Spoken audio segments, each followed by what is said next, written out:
मैं घर में अकेली रहती थी और एक आदमी को मैंने काम पर रख लिया था। हमेशा रात को खाना खाने के बाद मुझे होश ही नहीं रहता था।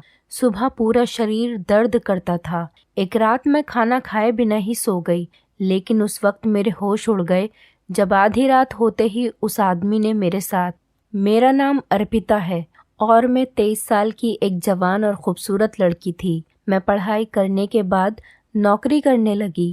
आज मेरी छुट्टी थी और आज मैं घर का सामान लेने के लिए बाजार गई तो गर्मी की वजह से मुझे चक्कर आने लगे।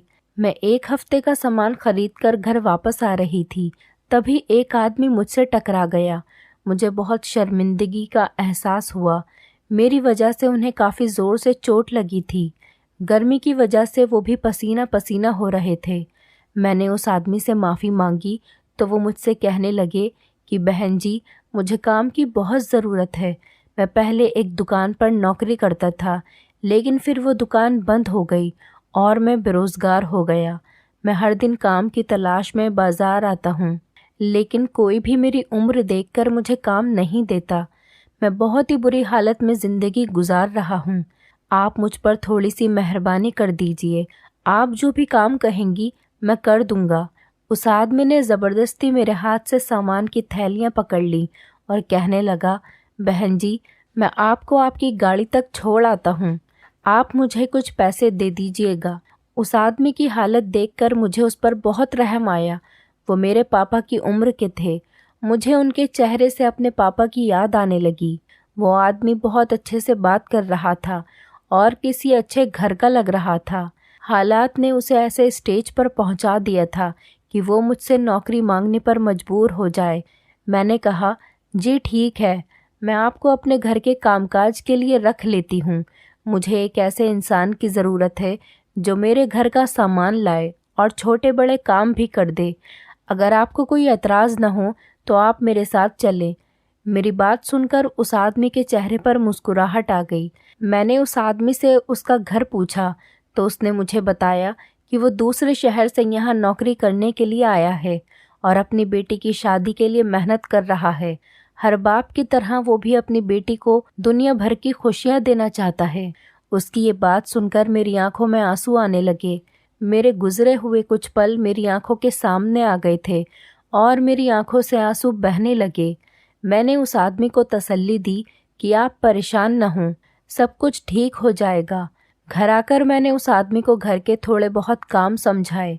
मैं उस आदमी से घर की सफाई का काम भी करवाना चाहती थी, क्योंकि मेरा घर तो ज़्यादा गंदा नहीं होता था, लेकिन मेरे पास सफाई करने के लिए वक्त ही नहीं था। उस आदमी ने मुझे बताया कि वो बहुत अच्छा खाना भी बना लेता है और वो अपनी खुशी से मेरे लिए खाना भी बना दिया करेगा। मैं खुद एक नौकरी करने वाली औरत थी, इसलिए मैंने उस आदमी से कहा कि अब आप इस घर की सारी जिम्मेदारियां संभालें, मैं आपको बहुत अच्छी तनख्वाह दूंगी। मेरे पास पैसे की कोई कमी नहीं थी, लेकिन मैं अकेली ज़िंदगी गुजार रही थी और नौकरी के साथ साथ घर की देखभाल करते करते मैं बहुत थक जाया करती थी। इसीलिए मैंने उस आदमी को खुशी खुशी काम पर रख लिया था, क्योंकि वो मुझे बहुत ही भला इंसान लग रहा था। उस आदमी को मैंने घर में एक कमरा दे दिया। मैं इतने बड़े घर में अकेली रहती थी। बहुत साल पहले मैं अपने माँ बाप को छोड़कर अलग हो गई थी। मुझे घर की चार दीवारी और रस्म व रिवाज बिल्कुल भी पसंद नहीं थे। मेरे पिताजी ने मुझे बहुत ज़्यादा पढ़ाया था, लेकिन वो मेरी नौकरी के बिल्कुल खिलाफ थे और वो चाहते थे कि मैं पढ़ाई पूरी करते ही उनकी बहन के बेटे से शादी कर लूं। पिताजी ने मुझसे 3 बड़ी बहनों के साथ भी यही किया था। उनकी भी पढ़ाई पूरी होते ही शादी कर दी थी और नौकरी के लिए मना कर दिया था। मैं अपनी ज़िंदगी में यह सब नहीं चाहती थी। मेरा इतनी जल्दी शादी करने का कोई इरादा नहीं था। मैं अपने पैरों पर खड़ी होना चाहती थी। मेरे पिताजी ने मुझसे कहा था कि जब तुम दुनिया की रंगीनियों से थक जाओगी तो तुम्हें अपने पिताजी की एक एक बात याद आएगी, कि शायद पिताजी ने बिल्कुल ठीक ही कहा था। अब मुझे अक्सर पिताजी की बहुत सारी बातें याद आ जाया करती थीं। जब भी मैं थकी हारी जॉब से लौटकर घर आती हूँ तो वो घर मुझे अपने माता पिता की याद दिलाता है। मेरे माता पिता ने मेरी बहनों को पलकों पर बिठाकर रखा था और मैंने कभी घर का कामकाज नहीं किया था। लेकिन जब से मैं अपने माता पिता से लड़कर घर छोड़कर आई थी, मुझे सब कुछ खुद ही करना पड़ता था। और धीरे धीरे मुझे एहसास हुआ था कि मेरे माता पिता ने मुझे किस तरह दुनिया के सर्द गर्म से बचाकर रखा हुआ था। अपनी डिग्री के बल पर मुझे एक बहुत अच्छी कंपनी में नौकरी मिल गई थी। मैं जब भी पीछे हटकर देखती तो मुझे यकीन हो जाता कि मैंने घर छोड़कर बिल्कुल सही फैसला किया है। लेकिन मुझे अब माता पिता की याद बेचैन कर देती है। मेरे पिताजी कहा करते थे कि लड़कियों को नौकरी करने के बाद भी शादी ही करनी होती है, तो बेहतर है कि किसी अच्छे लड़के से शादी करके मैं तुम्हें विदा कर दूं। जबकि मेरा मानना था कि मुझे अपने पैरों पर खड़ा होना चाहिए और अपनी मेहनत से ज़िंदगी में कुछ हासिल करना चाहिए। मैं इतनी जल्दी शादी नहीं करना चाहती थी। घर छोड़ने के बाद मैंने अपने सारे सपनों को पूरा कर लिया था। मैं सारा वक्त अकेले घर के कामों में उलझी रहती और मुझे आराम का भी वक्त नहीं मिलता था। कभी कभी तो मैं थककर इस कदर चूर हो जाती कि रात का खाना खाए बगैर ही बिस्तर पर गिर जाती। उस आदमी को रखने के बाद मैं घर की तरफ से बिल्कुल बेफिक्र हो गई थी, क्योंकि उस आदमी ने 2 ही दिनों में घर की पूरी जिम्मेदारियों को समझ लिया था। अब वो पूरी ईमानदारी और लगन से घर के काम कर रहा था। मैंने उन्हें सफाई के लिए रखा था, लेकिन उन्होंने खुद ही बावर्ची खाने की जिम्मेदारियां भी उठा ली थी। वो आदमी बहुत अच्छा खाना बनाता था। अब मैं हमेशा रात का खाना घर पे ही खाने लगी, वरना मैं ज़्यादातर रात का खाना बाहर से ही मंगवा लिया करती थी या फिर भूखी ही सो जाती थी। रात का खाना खाते ही अब मुझे ऐसी नींद आती कि मैं बिस्तर पर लेटते ही सो जाती और फिर सुबह सवेरे ही मेरी आँख खुलती। उस आदमी के आने से मैं अपनी नींद को लेकर बहुत ही ज़्यादा परेशान थी, क्योंकि मुझे पहले सारी रात बिस्तर पर लेटे रहने के बाद भी नींद नहीं आती थी। थकावट की वजह से मेरा सारा जिस्म दर्द करता था। लेकिन उस आदमी के आने से मुझे बहुत आराम था और मुझे बहुत अच्छी नींद आने लगी थी। उनको काम पर रखे हुए 15 दिन ही हुए थे कि सब कुछ बहुत अच्छे से चल रहा था। एक रात मुझे ऑफिस का कुछ काम निपटाना था, इसलिए मैंने खाना एक तरफ रख दिया और पहले काम करने लगी। थोड़ी ही देर में वो आदमी मेरे कमरे में आ गया। मैंने उसकी तरफ देखा और पूछा कि क्या हुआ, इतनी रात यहाँ? तो वो कहने लगा कि मुझे लगा कि आपकी तबीयत ठीक नहीं है, इसीलिए देखने के लिए चला आया। क्योंकि आपके कमरे की लाइट जल रही थी तो मुझे आपकी फ़िक्र हुई। मैंने उस आदमी से कहा कि नहीं नहीं, मैं तो बिल्कुल ठीक हूँ, अपना काम कर रही हूँ, आप जाकर सो जाएं। वो आदमी अपने कमरे में चला गया। जब अपना काम ख़त्म करके मैं सोने लगी तो मेरे दिमाग में एक सवाल आया कि ये आदमी इतनी रात तक क्यों जाग रहा है, जबकि वो तो मुझसे भी पहले का उठा हुआ होता है। मैं जब सोकर उठती हूँ तो वो पूरे घर की सफाई कर चुका होता है और मेरे लिए नाश्ते की तैयारियों में लगा हुआ होता है। इसी सोच में कुछ देर के बाद मैं सो गई और हमेशा की तरह सुबह उठकर ऑफिस चली गई।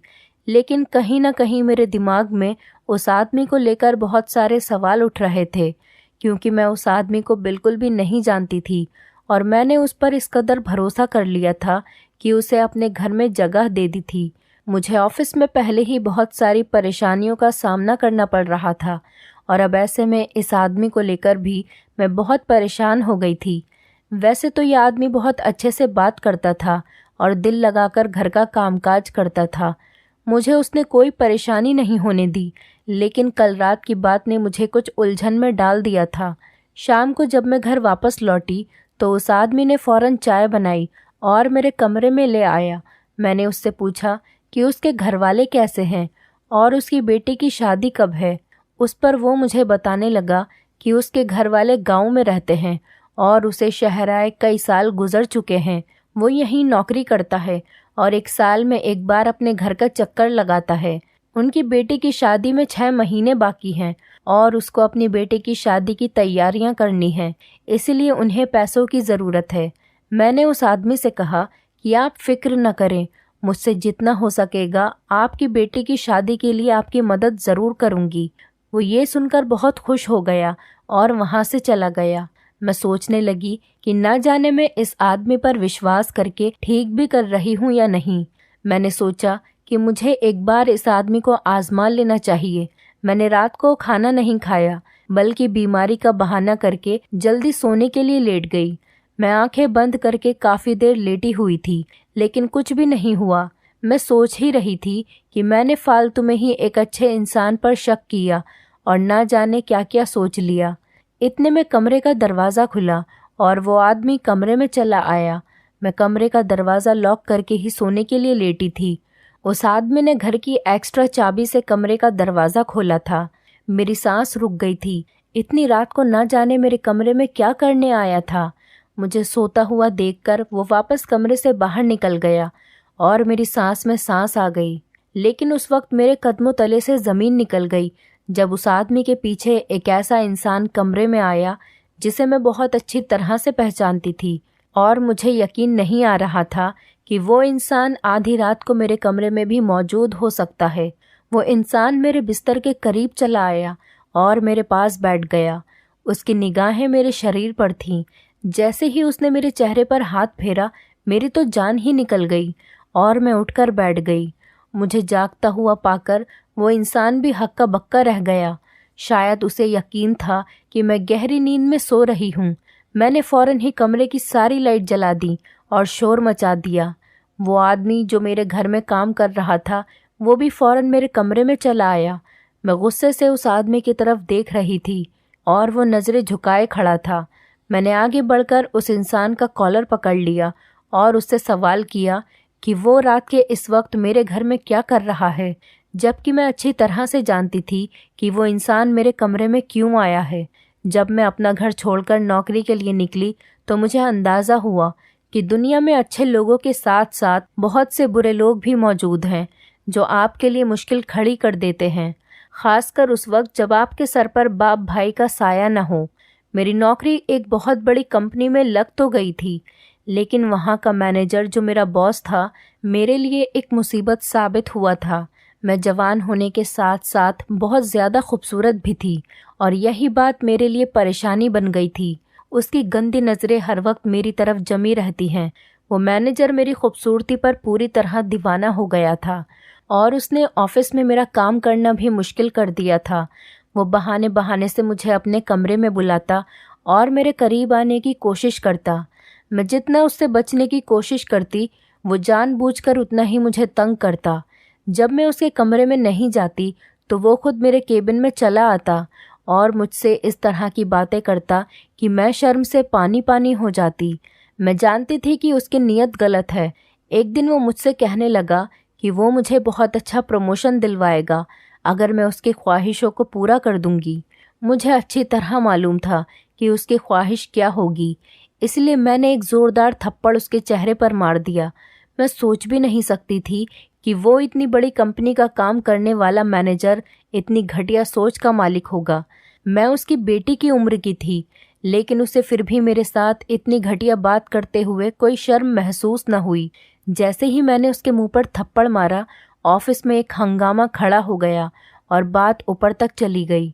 मैंने अपनी सफाई में कुछ कहने की कोशिश ही नहीं की, जबकि मैनेजर ने मेरे खिलाफ बता दिया और कहा कि मैं उससे प्रमोशन मांग रही थी, और जब मैंने उसे प्रमोशन देने से इनकार किया तो मुझे बदनाम करने के लिए ये खेल रचाया है। मैं उसके झूठ पर दंग रह गई थी। वो बहुत पुराना नौकर था। मेरी कंपनी ने मुझसे ज़्यादा उस पर भरोसा किया और मेरे खिलाफ नोटिस भेज दिया। उस दिन के बाद मैं बहुत ही ज़्यादा मोहताज हो गई। मैं उस मैनेजर से दूर ही रहती थी। कोई काम भी होता तब भी उसके कमरे में नहीं जाती और नौकरों से अपना काम पूरा करवाती। मैं बहुत साल से उसे नज़रअंदाज कर रही थी क्योंकि मेरे लिए ये नौकरी बहुत अहम थी, लेकिन मैं नहीं जानती थी कि उस मैनेजर ने मेरा पीछा अभी भी नहीं छोड़ा है, बल्कि वो तो अपनी बेइज्जती का बदला मुझसे लेना चाहता था। आधी रात को अपने कमरे में मैनेजर को देखकर मेरी जान निकल गई थी। वो इस कदर बेशर्म निकला था कि इतनी आधी रात को मेरे घर आ गया था।